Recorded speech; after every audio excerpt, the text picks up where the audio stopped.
1987 hyd at 1991, daliwyd y Terry Waite, llys genad a chesgob Caergaint ar y pryd, yn wystl mewn carchar yn Beirut. 4 mlynedd ohonynt wedi I ynysu yn llwyr.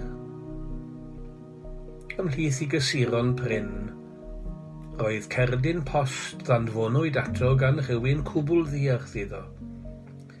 Cerdyn post yn portreadu John Bunyan yn y carchar yn Bedford. Oeddech chi wedi danfon eich cyfarchion to. Eich cerdyn post eich e-amlen yn cynnwys eich cyfraniad hael tuag at waith Cymorth Cristnogol. Mae'r cerdyn post yna mynd I wneud byd o wahaniaeth I rywun. Yn mynd I wneud byd o wahaniaeth I chi ac I minnau.